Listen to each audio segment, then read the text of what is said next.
certainly can. Okay, awesome. I don't have to put my headset in then. Let me know if I become too blurry or scattery, and then I'll put my headset in. So, well, I'm the only one here tonight. My other member, Kareem, something came up, so he wasn't able to be with us today, and so did our other friend, Erin. But, so it will be just you and I tonight, and they will be able to hear this later when it's uploaded. So thank you for... Not a problem. Yeah. When does it go to air? Well, Kareem, the techie guy, I send it to him, and it usually takes him a week because he's got 2 up front. So hopefully we'll get all of them by next weekend. So, yeah. Not a problem. Just let me know when it's been uploaded, and I'll post it on the Crow House. Oh, yes, that would be awesome. Yes, we will definitely. I'll send you an email about it. So. But thank you for taking the time. I know you're a busy, busy man. So I appreciate you coming on Discovery of Self. That's kind of the name of our program. And we're glad to have you here. So, Pleasure to be here, Dawn. yes. And I've been watching some of your videos, and I especially watched the ones you did in, I might be wrong, in Portugal. I think you did...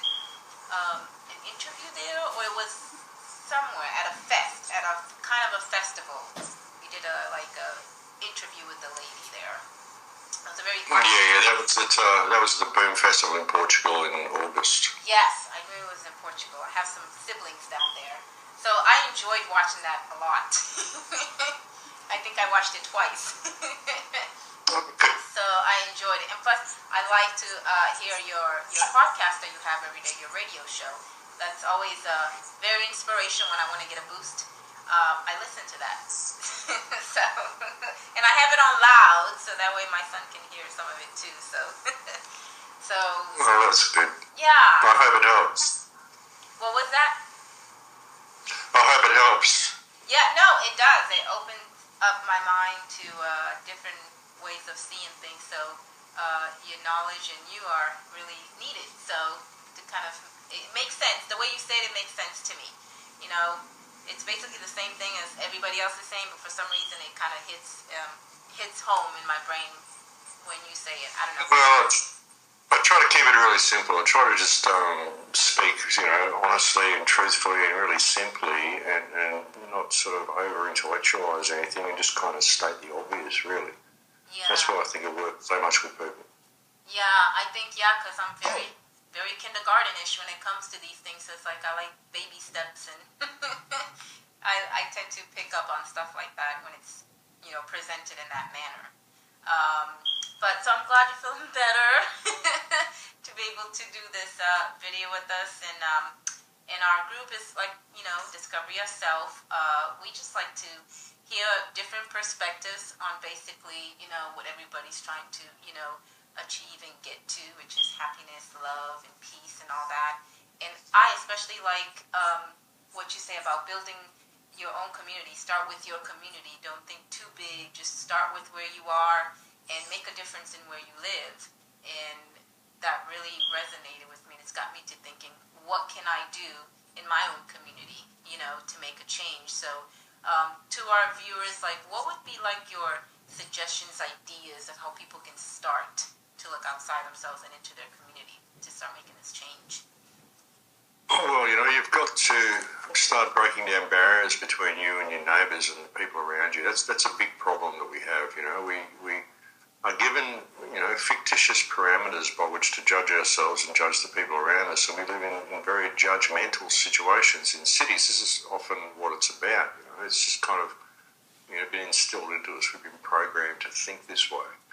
And when we really need, a strong communal response to what's going on. I mean, the human race is in a pretty precarious situation. I mean, we're in a lot of trouble at the moment. And unfortunately, all the trouble that we're facing comes from our governments. I mean, our governments are completely out of control. And the only way we can combat this situation is to have a strong communal response to it.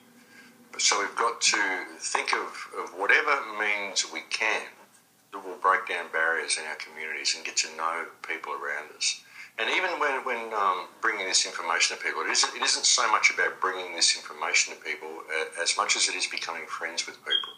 Once you become friends with people, then they are more open to your political views, and you can open doorways by which they can discover the truth for themselves. You'll never be able to tell anybody the truth. You know, there's too many people that go there and start shouting fear and all this sort of stuff, and we've got a lot to be afraid of. There's a lot of bad things going on, but that's not the way to do it. You've got to actually get out there and become friends with people by any means possible, and then, you know, get to know them and suggest to them that they think outside the box a little bit, and maybe help them do it. But it's baby steps.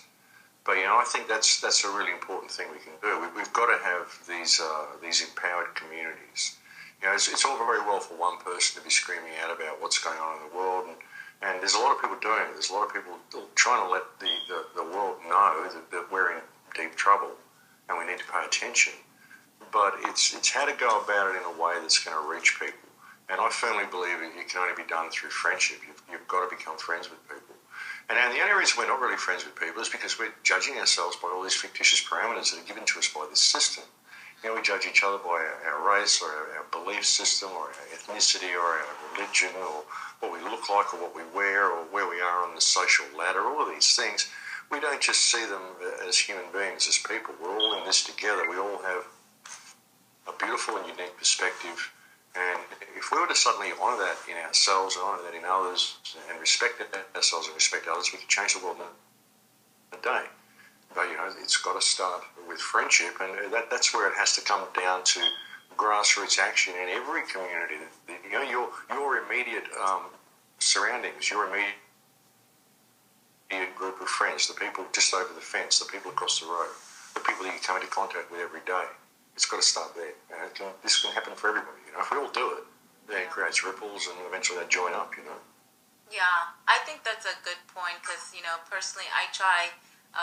Like you said, it's all about networking, making friends, and building that reservoir of people that hold the same values as you, hold the same views, and connecting with those people that are on the same wavelength as you and making a difference. So I think sometimes people get overwhelmed of like, what can I do, you know? And I tend to get like that sometimes, but I'm like, okay, start small. What can you do? What are your talents? What can you contribute, you know, to your little niche, and then just go from there.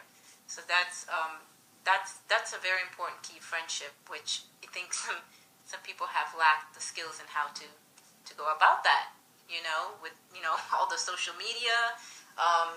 People have just lacked that, you know, good old-fashioned let's meet, chat, what can we do, you know, kind of becoming outside of ourselves. So I think that's a great point. Easier said sometimes than done with some folks. So that's a good first step. And that's kind of what I've been working on to establish.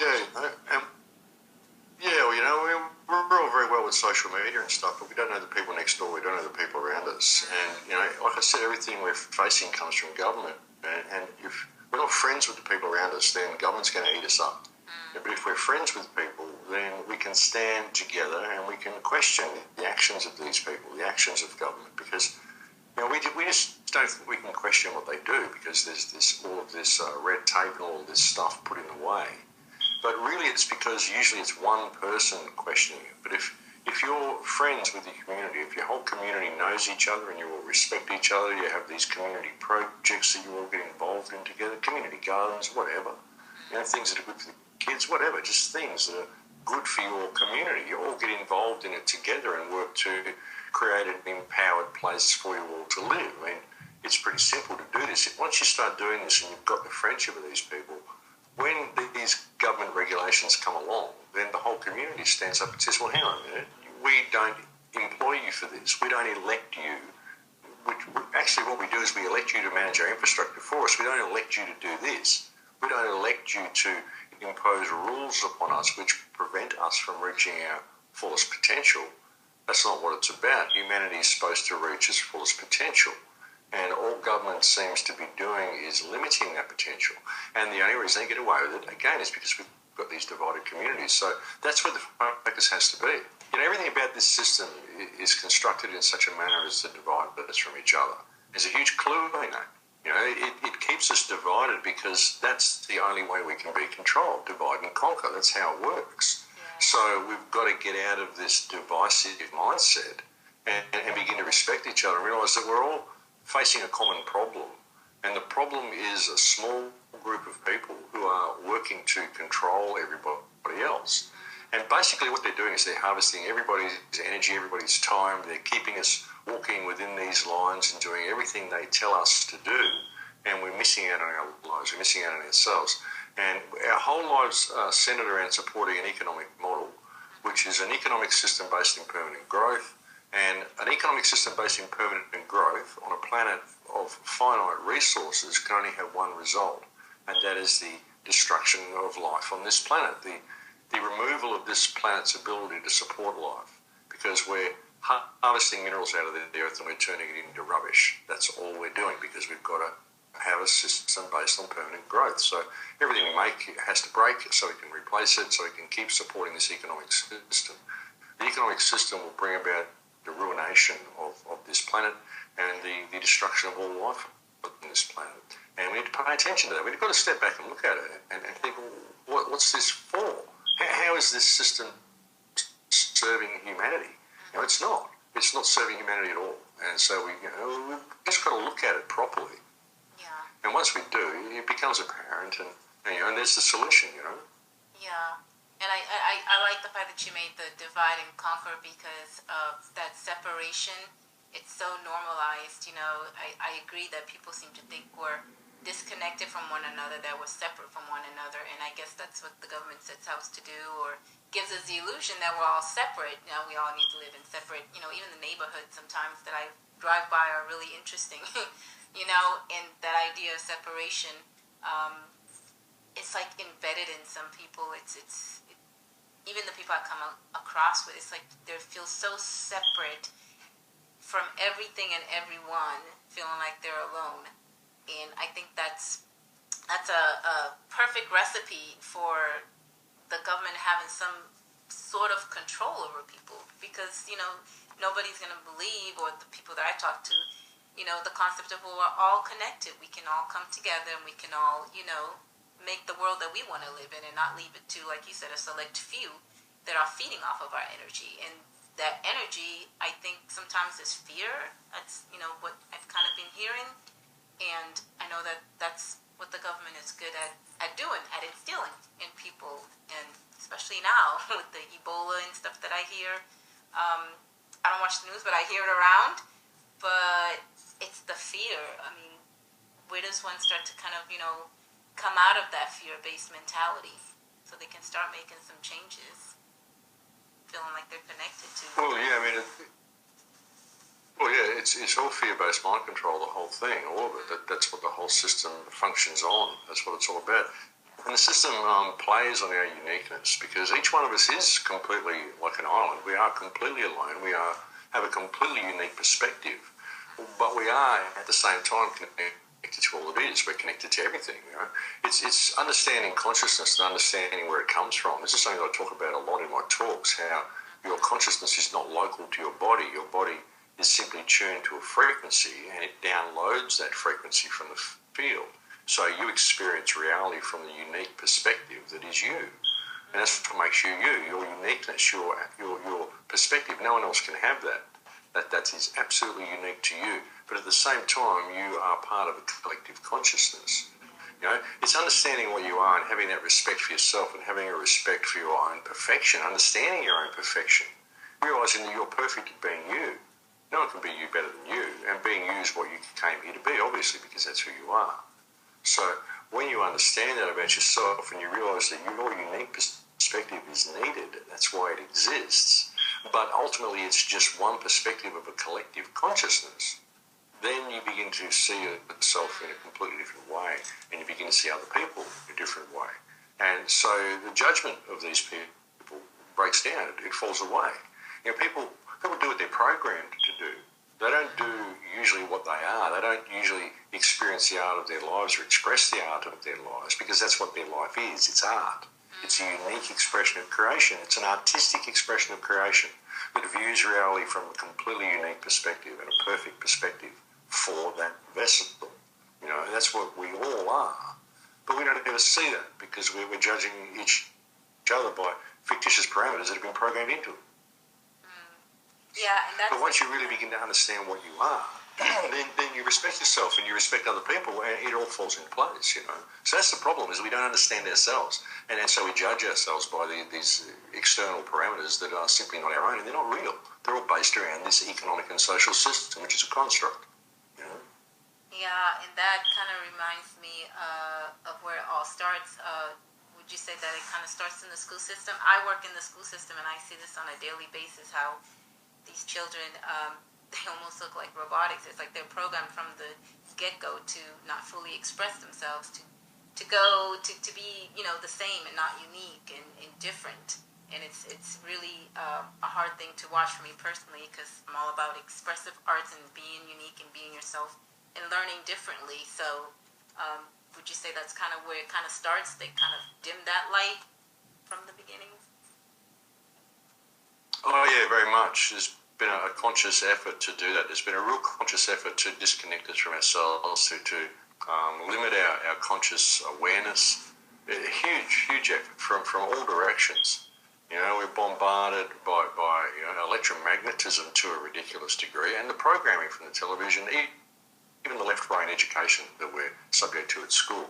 Now, everything about this society, everything about this system is designed to disconnect us from the perfection of ourselves, from the light of ourselves, from our higher selves, from ever thinking that we are capable of being anything more than a functional cog in the big machine.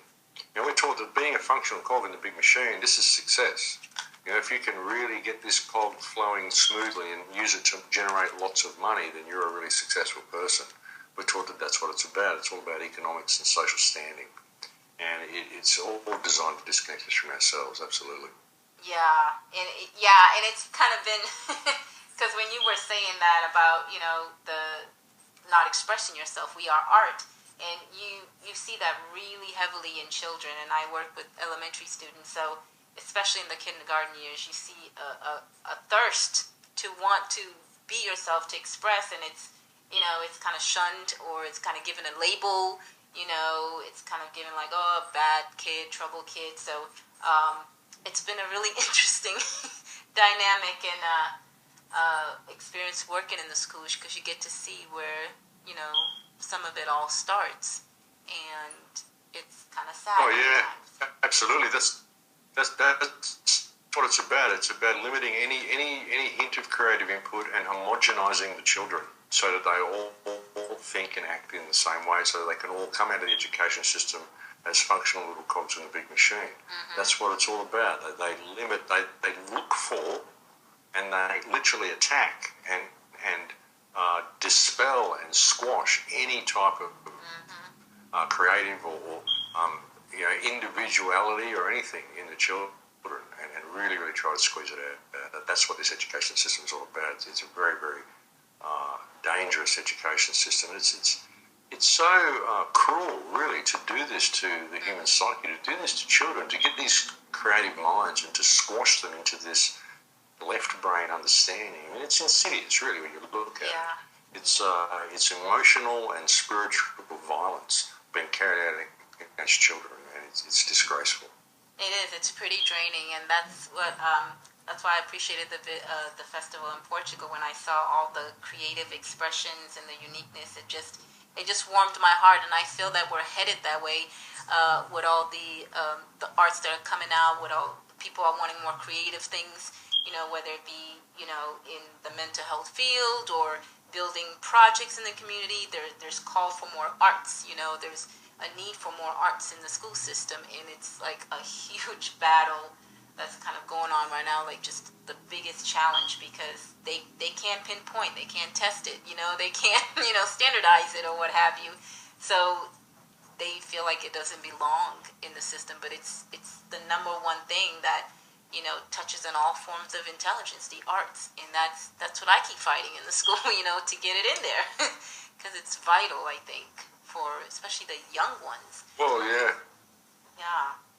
Well, yeah, art and poetry, I mean, they're working very hard to squeeze all of these things out of the education system and squeeze them all out of our lives. I mean, even the art that we see in our societies. I mean, is very, most of it's advertising, really, isn't it? You know, it's about the only art we really see these days. And there's certainly no poetry.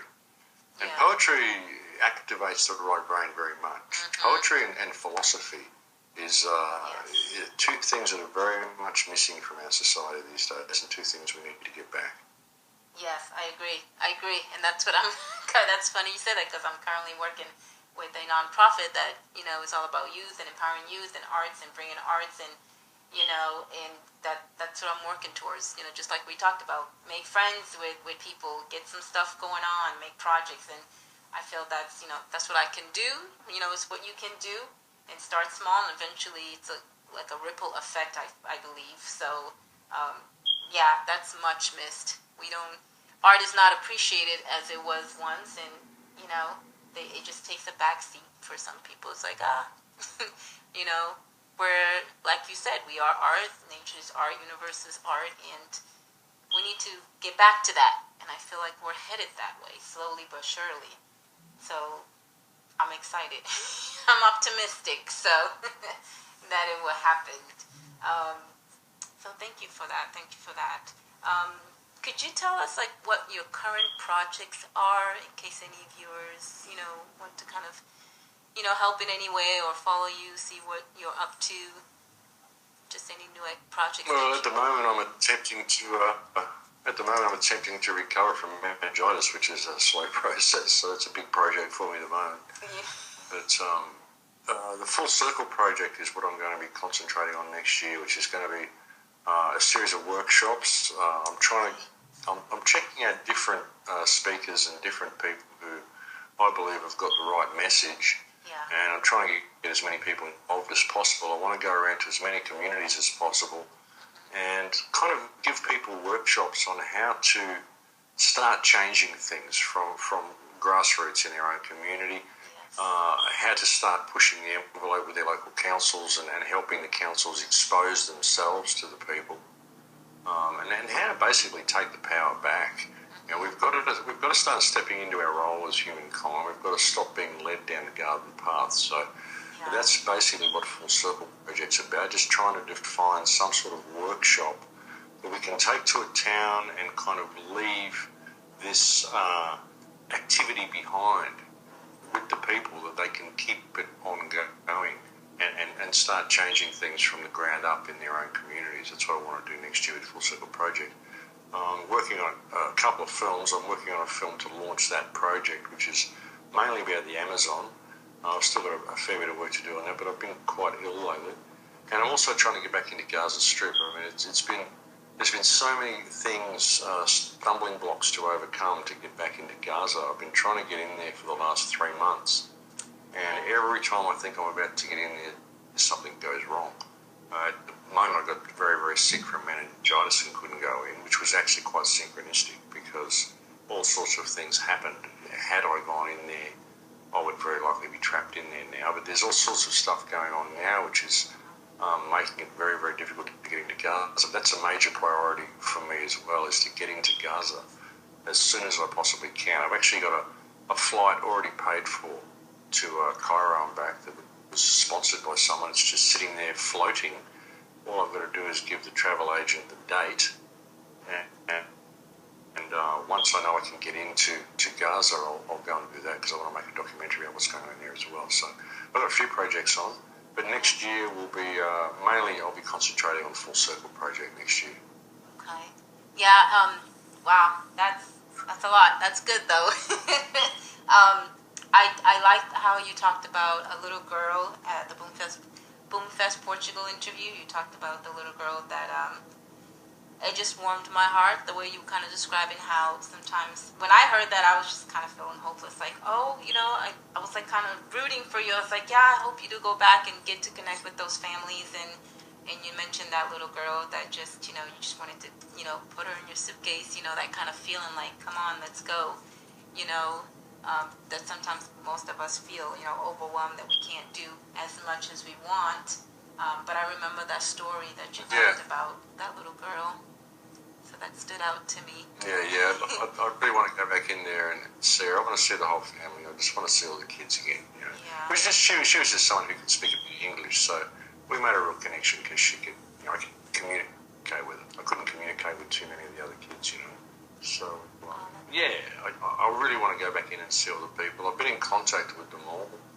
They're all telling me, look, it's really bad in here at the moment. I need to make sure I get my health back before I even think about going. Because I'm still very, very unwell at the moment. I can't believe how long it's taking me to recover from this illness. It's been a few weeks now, and I'm still not feeling anywhere near well. So it's a pretty long-lasting. It does take a lot. Well, I'm not contagious or anything anymore, but it really does deplete your body. So I've got a bit of a climb back to get my health back. So you're not even as soon as I am, as soon as I'm well enough, I tend to head back in there. Okay. So you're not even halfway to where you were, as far as feeling well. No, I'm not even halfway back to what I should be at the moment. Wow. Well, I don't know how you were before, but I mean, you're sounding pretty good right now. You sound pretty clear-headed to me. So, but then again, that's me. That's my perspective. That's how I'm hearing you. So, so speedy recovery on that. I've never experienced anything like that, meningitis. So I wouldn't know how it feels. So, but like you said, everything happens for a reason. It's been pretty bad. Yeah. It's been pretty bad. Sickest I've ever been in my life. I've never been through anything like this at all. And I really can't believe how long it's taking me to feel good again. My body just feels very, very drained. No energy. I'm still sleeping, 12 hours a day. Wow. So, it's kind of your body resting. It's kind of your body taking a big rest for what you have ahead. So, but that's pretty good. Well, Max, we went right into it when we first opened the show, and I'm assuming that everybody knows you. So, if you don't mind, for those that don't know you, not heard of you, a brief kind of introductory of who you are and what you do, because that's usually what I do in the beginning. But I was just so excited, we went right into it. So, if you can tell us. Well, that's so good. Well, Max Igan, I'm a radio host and filmmaker. I've made 6 films. I've got a website called theCrowhouse.com. I do a show called Surviving the Matrix on American Voice Radio, which gets posted to the Crow House every week. And you find all my stuff there, theCrowhouse.com. Okay. There you go. How long have you been doing this type of work, Max? Oh, a long time. I've done this as a hobby pretty well all my life, but I've sort of been doing it full time for nearly 8 years now. Okay. So I've been on the radio since 2008. So it's 6 years, nearly 7 years. So yeah, I've been doing it full time for quite a while now. Yeah. It just became necessary. Yeah. It became a hobby. Yeah, like a necessary project activity to be put out there.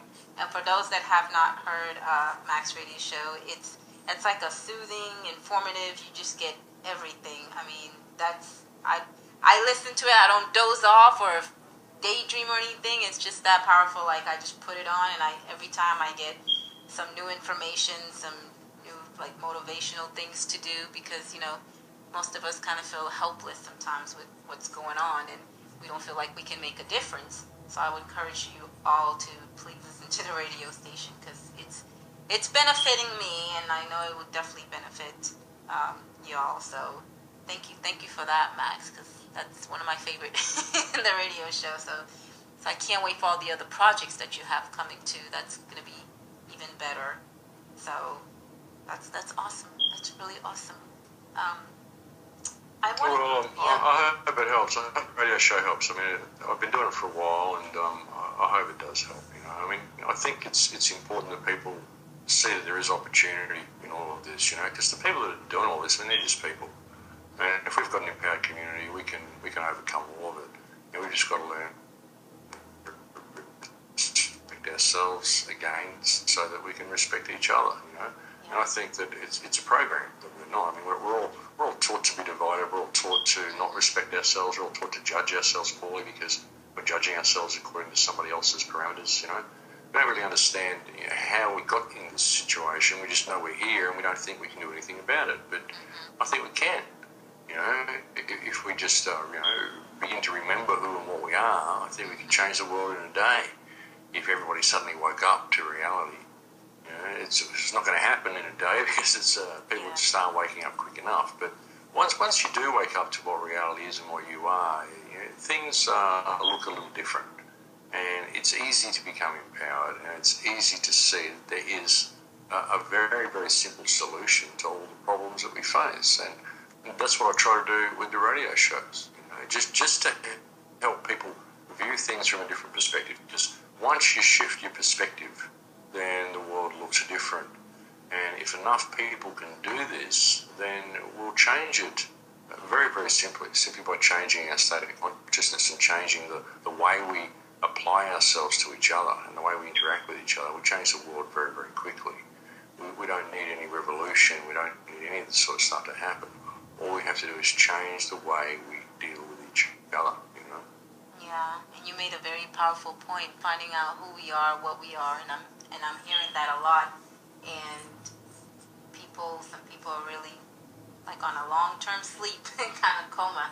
So I think finding out who we are, what we are, because a lot of us are living in the flesh, like that's all we see, and that's kind of challenging for people to kind of question like who we are, what we are. It's kind of confusing for some. What are some suggestions for people who wants to take that step to finding out who they are? What would be some critical things they need to look at? And of course, everyone's different. Well, as I've often said, you've just got to understand what reality is, understand that it's an energetic universe. My big moments have come through meditation and stuff, but the simple fact that, you can even look at mainstream science, look at things like the measurement problem, look at things such as the double slit experiment, and look at, there's documentaries you can look at, such as the energetic universe, things like this. Once you understand that it's a universe made of energy, you begin to see things differently. It's an electrical universe. You are an electromagnetic being. You look at your body is simply, it's 85% water for a start. And then there's just a few chemicals in there. 15% of what is your biological makeup is actually chemicals. So where does consciousness come from? Consciousness is electrical. It's electromagnetic. It's a frequency. And everything you experience is electrical. When you touch the table, it sends a message to your brain, an electrical impulse up the nerves to your brain to tell your brain that you're touching the table, so you can feel the table under your fingertips. It's all just an electromagnetic impulse. Every thought that you have is an electromagnetic impulse. It's all electrical. Everything's electrical. So therefore, this vessel that you are in, and when someone dies, the vessel changes colour. It just sort of goes blue instantly. It looks different. The consciousness is gone from it. The frequency has left it. The electricity has left it. You know what I'm saying? It's just a vessel. But where did the electricity go? It's still there. It's a frequency. It's still in the field because it's an electrical universe. That frequency is simply part of the universe. It's part of the universal field. It's the universe itself. The energy of the universe is where consciousness exists. The energy itself is conscious. And this is simply a vessel that's experiencing one frequency of that consciousness. This is all provable. This is what you are. When you understand that, then you begin to see that what you've got is a completely unique perspective of reality. One frequency of simple consciousness experiencing reality from a unique perspective that is you. And what you are is an art form. Everybody is an art form. But the problem is that there are certain groups of people who figured all of this out, and they've created this whole system whereby you come into this reality, you step into this vessel, and they train you to think only with the left brain, to not experience the world electrically, electromagnetically, emotionally, any of this stuff, not to believe there exists anything outside visible light, to believe it's all about this vessel, and success is all measured about gain within this physical world. You've got to accumulate stuff. That's what your life's about. It's a fraud. It's a lie. It's not what you are at all. Just having that understanding of this being an electrical universe, this is huge. This is absolutely huge. And if you can truly grasp this and truly begin to see the reality of it, it changes your world. It changes the way you deal with everything and everybody. That's a big part of it for me. And I've experienced it, and I've lived my life in this knowledge, and I've lived my life according to synchronicities, and I've followed my right brain and my intuition. And it's led me into some of the most incredible places by just thinking outside of the box. I'm not even thinking sometimes, just doing things intuitively. It makes a difference. So to me, that's a big part of it. That's how you know who you are. When you really begin to understand what reality is and what makes up physicality, begin to understand that the world is made of energy, the universe is made of energy, and all matter is divisions in space based on perception. But it's the space that's real, and it's the space that's conscious, and that's where everything comes from. Yeah, that's beautifully and powerfully said. Yep. That right brain that we have to keep fighting for. So, the art comes to mind when someone asks how they can kind of spark that electricity within them, because I feel art does that for most people. So when you were talking about that, that's all I could think of. That's what I surround myself with to inspire me and get me to finding that core essence of who I am. So that's powerfully said. So. Wow, that was great. I felt good. I felt good hearing that, and I understood it, which is important to get that information, because everybody thinks it's so complex. But to hear it, how you say. Well, it's not really.